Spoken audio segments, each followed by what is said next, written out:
ז'ונס אבידור על תפקיד הזיכרון בעיצוב זהות מרוקאית בישראל. תודה צעדור.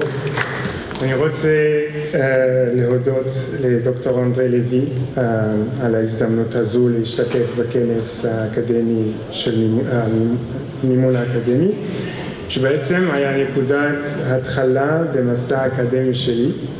כאן לפני שנתיים פגשתי את דוקטור אורית ווקנין-יקותיאלי שעכשיו המנחה שלי, אז אני ממש שמח לחזור לפה. אני גם רוצה להודות לעדן סולימני שעזרה לי בניסוח העברית ולאייל ארביב וגם לטל ברון. טוב. בהרצאה הזו אני רוצה לדון במורכבותן של זהויות מרוקאיות בישראל ולחשוף את הגיוון, העושר ואף את השוני בייצורן וגיבוש זהויות בקרב יוצאי מרוקו בישראל. באמצעות הקרנת רעיונות שערכתי עם בני הדור הראשון והשני ממקומות מגוונים בישראל, אעמוד על האופן שבו הם מגדירים את עצמם, את זהותם, ואיך המרוקאיות שלהם נתפסת מנקודת מבטם. מרוקו, דרך זיכרון, חוויות ודמיון, נתפסת לפעמים כמקום זר ומרוחק, או כמקום שחי בתוכנו. בשני המקרים, הרעיון של מרוקו הוא עדיין חלק משמעותי בעיצוב וגיבוש הזהויות המרוקאיות בישראל. אז איפה אני נמצא כאן? נולדתי וגדלתי במרוקו. עד לפני שנתיים כשעברתי לירושלים להתנדב בתוכנית מסע. תוך כדי, כמי שבא ממרוקו, עניין אותי לחקור את האופן שבו יוצאי מרוקו מספרים על עצמם ועל החוויות שלהם גם במרוקו וגם בארץ. אז ערכתי וראיינתי עם מספר אנשים שעכשיו אני הולך להציג חלק מהסיפור שלהם. הייתי בשוק בירושלים, אז אם אתה יכול... הייתי בשוק בירושלים, ופספורט דיאלים כשהוא מכיר מרלב, וואי, סליחה, אני אתה יכול לחזור? סליחה על הבלבול. ופתאום אני שומע מוזיקה אנדלוסית בערבית, לא בעברית, שיוצאת מאחת החנויות. אז עצרתי לרגע להבין איפה אני נמצא. התקרבתי לבעל החנות ואמרתי לו שאני ממרוקו. ואז התחלנו לפתח שיחה במרוקאית, כי חשבתי שהוא נולד במרוקו. אז שאלתי אותו, איפה נולדת במרוקו? ענה לי שהוא נולד בארץ. שמו משה, וההורים שלו עלו ממקנס, אז הנה הוא מספר על הקשר שלו למרוקו. في الباسبور ديالي مكتوب بخير المغرب 1 2 3 4 5 6 حتى 120 مع الله. انا اسرائيلي بموالي اخلاقه في المغرب وانا اسرائيلي مغربي. טוב, ותוך כדי כשאני מראיין את משה, היה מפגש מאוד מאוד מעניין בינו ובין רב שנולד בקזבלנקה בשנת 56 ועלה ב-62 לחיפה.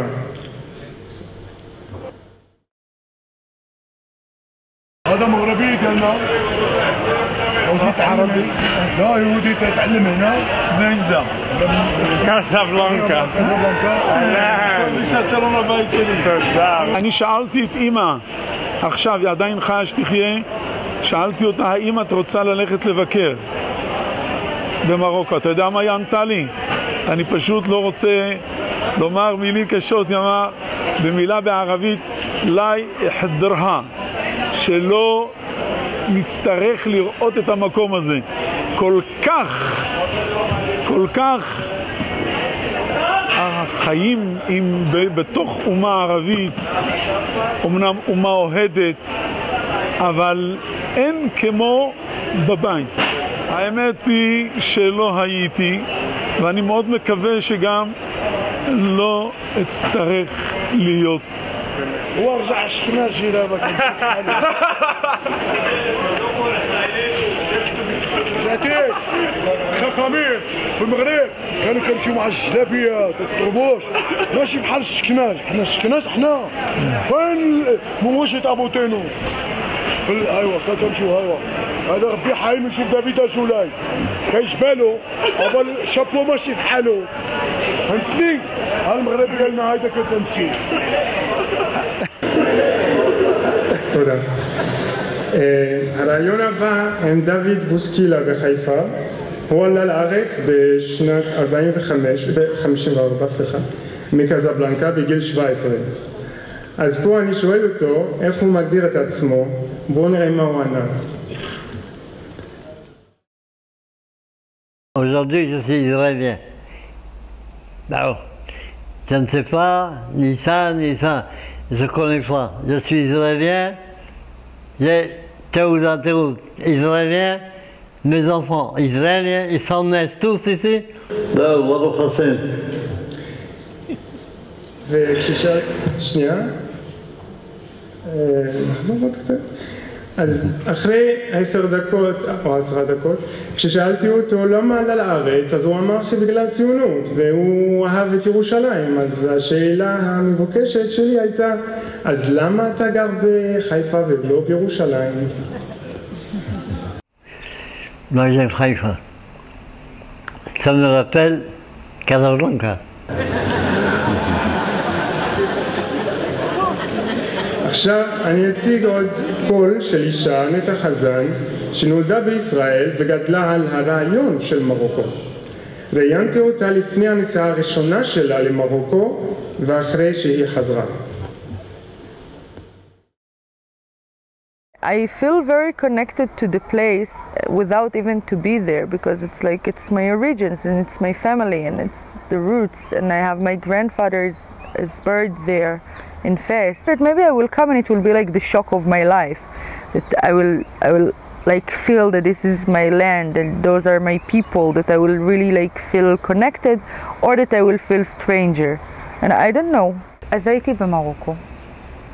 חיפשתי את השורשים של המשפחה שלי. I went through a very, very, very deep process in Morocco. Like, because I knew that I'm Moroccan, but as I told you before, and I had this question with myself about, like, what is making me a Moroccan? Just like the fact that my dad was born in Morocco.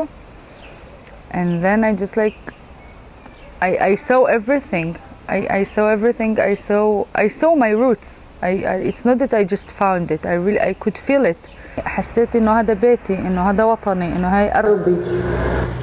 לרעיון הבא והאחרון בחרתי את הרב ישראל מימרן שנולד במזגן ג'דידה בשנת 37 ועלה בשנת 65.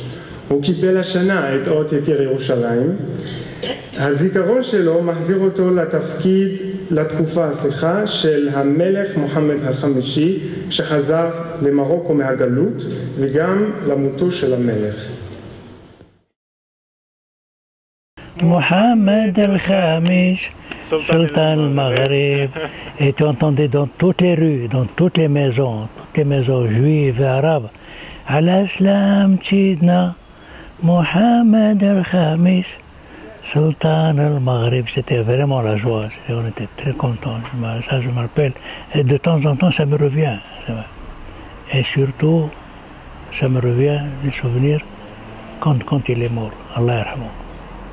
Et avec tous les élèves de la Shiva, on lisait les Tehillim, on priait pour l'âme de Mohamed V.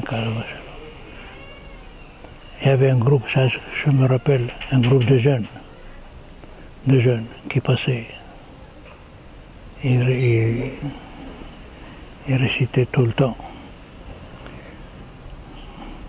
El-Bashir al-Nadir والسراج المنير سيدنا محمد صلى الله عليه. Parmi tous les pays arabes, il n'y a pas comme le Maroc. Encore une fois, je le dis et je le répète.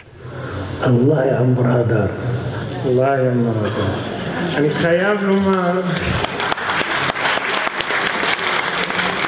אני חייב לומר שכל אחד מהמרואיינים הוא סיפור בפני עצמו.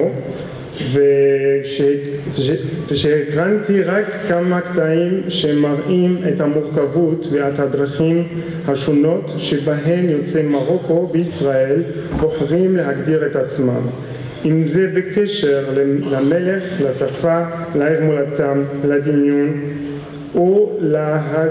ולהדחקה של מרוקו. לסיים, אני רוצה להשאיר לכם שתי נקודות למחשבה. א', זה בעייתי להגיד זהות מרוקאית אחת. ב', שהזהויות המרוקאיות הן לא סטטיות. תרבחו תסעדו, ומרבה מתעדוס.